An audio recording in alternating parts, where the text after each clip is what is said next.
বিসমিল্লাহির রহমানির রহিম। আজকে শেষদিঘা থানার বিএনপির উদ্যোগে আমাদের দেশনেত্রী বাংলাদেশের বারবার প্রধানমন্ত্রী এবং বাংলাদেশের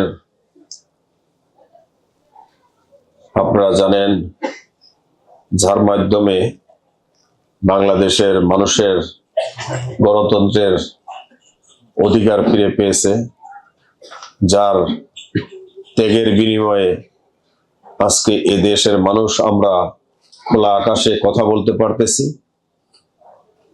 যে মানুষটির জন্য আমরা স্বাধীনভাবে চলাফেরা করতে পারতেছি, সেই বাংলাদেশের আমাদের এই 17-18 কোটির প্রাণের স্পন্দন আমাদের মাতা দেশনেত্রী বেগম খালেদা জিয়ার রোগ মুক্তির জন্য আজকে এই দোয়া। আজকে এখানে উপস্থিত আছেন অনেক উলামা একরাম, উপস্থিত আছেন শেখ জামিয়া মাদ্রাসার সুপার সহকারী সুপার, ওস্তাদ বৃন্দ, ছাত্র ভাইয়েরা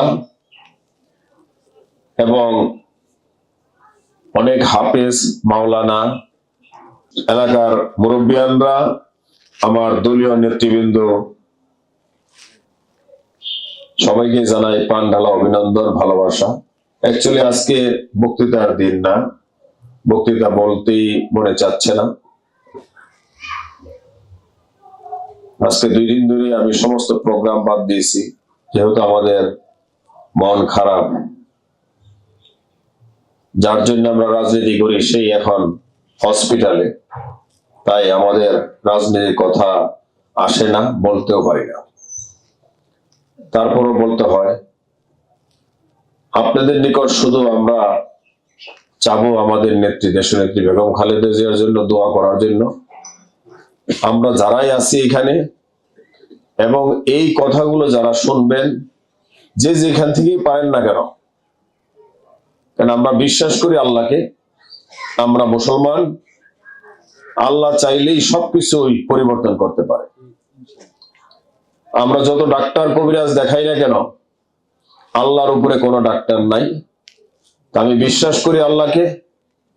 এইখানে যারা আছেন অনেক হাফেজ, অনেক মুহাদ্দিস, সবাই মাদ্রাসার ছাত্র, ওস্তাদরা, আপনারা সর্বক্ষণিক কোরআনের সাথে সম্পৃক্ত থাকেন। তাই আজকে আপনারা যদি প্রাণ খুলে দোয়া করেন এবং যখনই সময় পান তখনই যদি আপনাদের সুযোগ মতো 2 রাকাত নফল নামাজ পড়ে ইয়াসিন সূরার খতম দিয়ে, আপনারা জানেন আমাদের চাইতে আরো বেশি ভালো, আপনারা যদি আল্লাহর টায় কান্নাকাটি করেন, তাহলে আল্লাহই পারে আমাদের এই বিপদ থেকে, এই দেশের ক্লান্তি লগ্নে আমাদের দেশনেত্রী বেগম খালেদা জিয়ার কি প্রয়োজন, আজকে প্রতিটা রাজনীতিবিদ আমাদের নেত্রী দেশনেত্রীর জন্য সবাই এক, সবাই চায় আমাদের নেত্রী ফিরে আসুক আমাদের মাঝে এবং এই দেশের প্রতিটি জনগণের পাশে দাঁড়াক।